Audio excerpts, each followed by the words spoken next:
কিছু ক্ষতি হয়ে যায়, সংসারে কোনো কিছু ক্ষতি হয়ে যায়, তারা কি ভগবানকে দোষারোপ করে? ভক্তরা দোষারোপ করে? ভক্তরা দোষারোপ করে না, তারা সেটাকে ভগবানের কৃপা বলে স্বীকার করে নেয়, কারণ সেটা সত্যি কৃপা। ভগবান যেটা ভক্তের করে থাকেন সেটা অবশ্যই কৃপা, তাই ভগবান মহান। এই মহানুভবতা উপলব্ধি করতে পারে একমাত্র শুদ্ধ ভক্তির দ্বারা। শুদ্ধ ভগবান ভক্ত তিনি উপলব্ধি করতে পারেন যে ভগবান কত মহান, এবং প্রতিটি স্বতন্ত্র জীবাত্মাই হচ্ছে তার অধীন। আমরা হচ্ছে প্রত্যেকটা জীব, আমরা ভগবানের অধীন। জীব হচ্ছে ভগবানের অংশ, আর ভগবান হচ্ছেন বিভু, আর জীব হচ্ছে অংশ।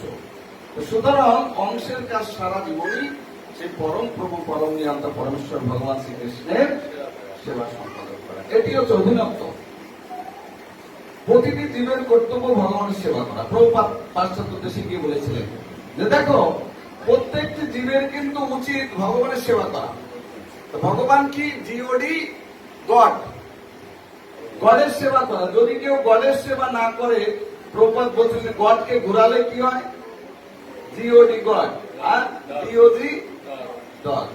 যদি কেউ গডের সেবা না করে, তাকে অবশ্যই ডগের সেবা করতে। অর্থাৎ প্রভুপাদ এখানে বুঝিয়েছেন, যদি কেউ কৃষ্ণ সেবা না করে, তাকে অবশ্যই মায়ার দাসত্ব করতে হবে। তার বাস্তব প্রমাণ চৈতন্য চরিতামৃতে বলছেন কি? কৃষ্ণ বলি যে জীবনাদি বহির্মুখ, অতএব মায়া তারে দেয় সংসার আদি দুঃখ। সংসার আদি দুঃখ মায়া তাকে জাপটিয়া করে, বলছে নিকটস্থ মায়া তারে জাপটিয়া করে। কৃষ্ণ বহির্মুখ হইয়া ভগবাঞ্ছা করে, নিকটস্থ মায়া তারে জাপটিয়া করে। বলছে যদি কেউ কৃষ্ণ সেবা না করে, তাকে অবশ্যই মায়া তাকে গ্রাস করবে। একজনের না একজনের দাসত্ব করতেই হবে। আপনি হয় মায়ার দাসত্ব করবেন, না হলে ভগবানের দাসত্ব করবেন। তো ভগবানের দাসত্ব যারা করছেন তারা অত্যন্ত ভাগ্যবান এবং ভাগ্যবতী, কারণ তারা অচিরেই ভগবানের কৃপার প্রভাবে মৃত্যুময় সংসার সাগর থেকে উদ্ধার পেতে পারবে। কিভাবে উদ্ধার পাবে? এই কলিযুগের একমাত্র যুগ ধর্ম হরিনাম সংকীর্তনের মাধ্যমেই একমাত্র জীব উদ্ধার পাবার উপায় শ্রীমৎ চৈতন্য মহাপ্রভু বর্ণনা করেছেন। সেটা কি? হরে কৃষ্ণ কৃষ্ণ কৃষ্ণ হরে হরে, হরে রাম রাম রাম হরে হরে। এই দিব্য পবিত্র কৃষ্ণ নাম আমাদের রামসরাতে দেবকী মাতাজি একটা প্রোগ্রাম করেন, সেটার নাম কি দেয় জানো? কি নাম? কনভেনশন। কনভেনশন, এই কনভেনশন হরে কৃষ্ণ কনভেনশন। চন্দ্রমৌলি স্বামী মহারাজ একটা কথা বলেছিলেন এই হরিনামের উপর। হরিনাম কিন্তু আমরা সবাই করছি, জিহ্বা নড়ছে সবার, হরে কৃষ্ণ কৃষ্ণ কৃষ্ণ হরে রাম রাম রাম হরে। জিহ্বা নড়ছে না? জিহ্বা নড়ছে মানে কি? চৈতন্য চরিতামৃতে বলছেন জিহ্বার অগ্রভাগে স্বয়ং কৃষ্ণ, তিনি যখন হরিনাম করা হয় তিনি নৃত্য করেন, তিনি সাক্ষাৎ নৃত্য করেন। এখন প্রশ্ন আসতে পারে, চন্দ্রমৌলি স্বামী মহারাজ বলছিলেন যে ধরুন আপনাদের এই গ্রামে বিশাল বড় একটা ফাংশন করছেন, বড় একটা অনুষ্ঠান, মাঠে প্যান্ডেল করেছেন, এই স্কুল মাঠে বিশাল বড় প্যান্ডেল করেছেন। সারা পৃথিবীর মধ্যে সর্বশ্রেষ্ঠ নৃত্যকার, যে সবচেয়ে শ্রেষ্ঠ নৃত্য করতে পারে আন্তর্জাতিক, তাকে নিয়ে আসছেন। এনে স্টেজে নাচ শুরু হয়ে গেছে। কি নাচ শুরু হয়ে গেছে, হাজার হাজার লোকের সমাগম। হঠাৎ করে নৃত্যকারকে গিয়ে বাধা দিলেন যে আমাদের এখন এমপি আসছে, একটা ঘোষণা আছে। কি এমপি এসে গেছে, একটা ঘোষণা আছে, এমপির একটু জয়ধ্বনি দিয়ে নিয়ে আসতে হবে।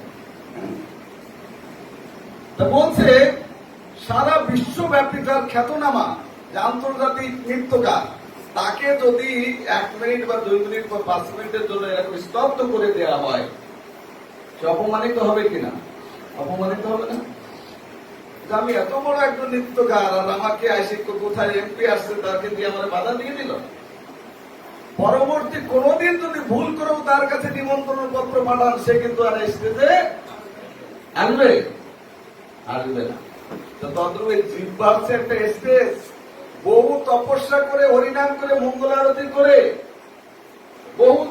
ভাগবত আস্বাদন করবার পর হরিনাম করতে করতে জিহ্বার অগ্রভাগে যদি বিশ্ববিখ্যাত নৃত্যকার ভগবান কৃষ্ণের জিহ্বার অগ্রভাগে এসে নৃত্য করেন, আর তৎক্ষণাৎ আমি অন্যদিকে মন দিয়ে অন্যদিকে কথা বলে দিলাম, একটা নৃত্য করছে ভগবান হরিনাম, এরকম হয় কিনা?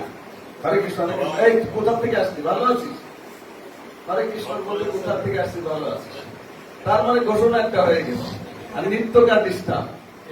ভগবান কৃষ্ণ যে দিব্যার উপরে নৃত্য করছিল সে কিন্তু ডিস্টার্ব বোধ করছে, ও যেহেতু ফাজিল লোক রে, একবার নৃত্য করতে নিয়ে আসে আবার ডিস্টার্ব করে, আবার করে আবার করে, আবার দেখা যাচ্ছে টিভি চলছে, হরে কৃষ্ণ হরে কৃষ্ণ ছয় ছয় ছয় ছয় সৎকার মানে হরিনাম করতে করতে সব এইগুলো বলছে আমাদের নামের অপরাধ।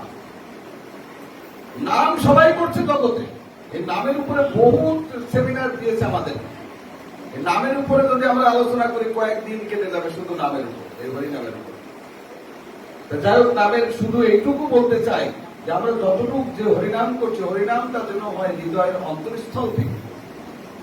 সেটা কিরকম? প্রভুপাদ বলছেন, মাতৃহারা শিশু ক্রন্দনের মতো।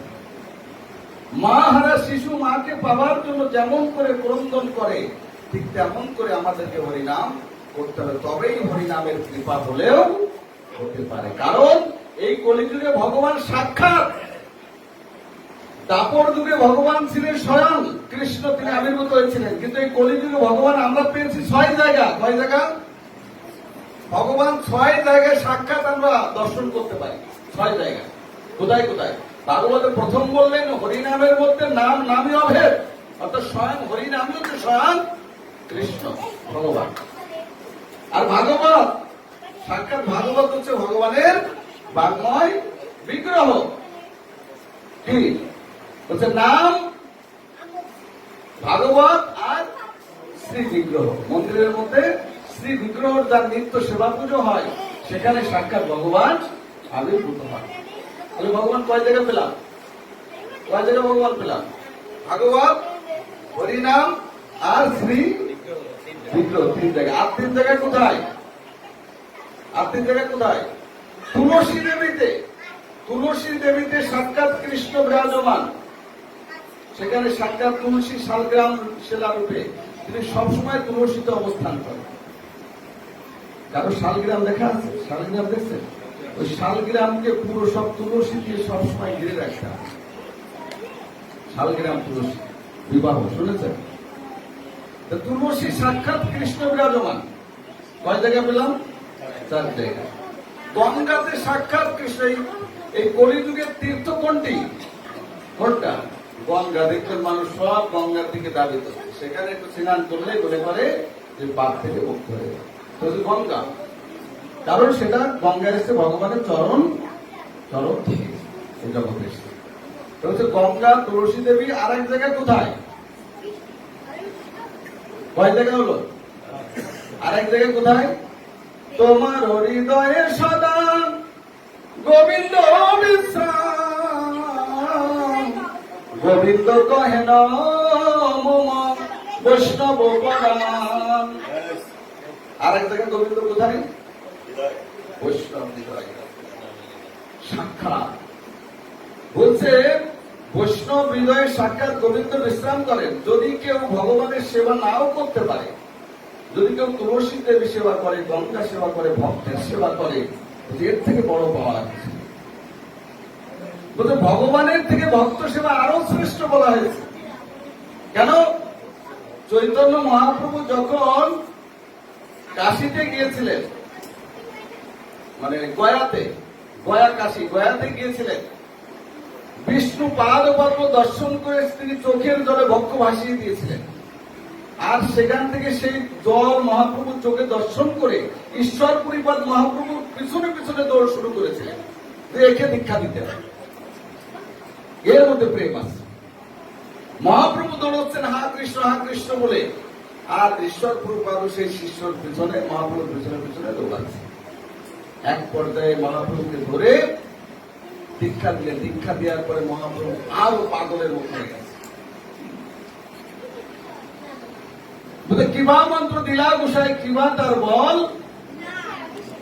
জপিত জপিত মন্ত্র করিল পাগল। বলছে, হে গোসাই, হে গুরুদেব, আপনি কি মন্ত্র দিলেন? আমার জপ করতে করতে আমি যেন পাগল হয়ে যাচ্ছি, সবাই আমাকে পাগল বলছে। কিবা মন্ত্র দিলা গোসাই, কিবা তার বল, জপিতে জপিতে মন্ত্র বলিল পাগল। পাগল হয়ে গেছে ওর নাম। এবার মহাপ্রভু যখন নবদ্বীপে ফিরে এসে সচিমাতা চিনতে পারছেন, নবদ্বীপবাসীরা চিনতে পারছেন, আরে এ কি আমাদের সেই নিমাই যে তর্ক যুদ্ধ করতো, এ কি সেই নিমাই? সচিমাতা বলছে, বাবা তুই তো আমার সেই নিমাই নয়, তুই তো পরিবর্তন হয়ে গেছিস, তার মানে তোর মধ্যে কৃষ্ণ প্রেম জাগ্রত হয়েছে। তুই তো কত জায়গায় গিয়েছিস, যা কিছু পেয়েছিস আমাকে এনে দিয়েছিস। এবার গয়াতে গিয়ে কি পেয়েছিস? কই দিলি না তো। কত জায়গায় কত কিছু পেয়েছিস, দিয়েছিস, এবার গয়াতে কি পেয়েছিস দে। চৈতন্য মহাপ্রভু বলছেন, মা আমি তো এবার গয়াতে গিয়ে সত্যি কিছু পাইনি। কিছু পাইসনি মানে?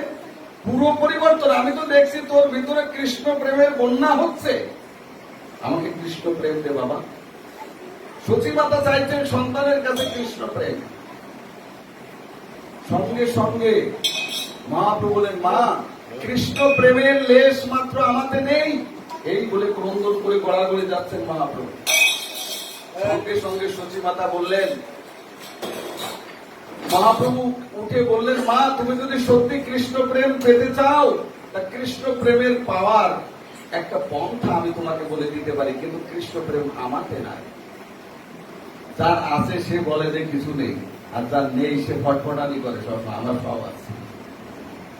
দেখবেন বাইরে জগতের মানুষের যদি ওরা একটা জপের মালায় জপ করেন তো সবসময় করি প্রভু, সবসময় মালা দিয়ে কি হবে, সত্যি করেন মানে 24 ঘন্টা করে।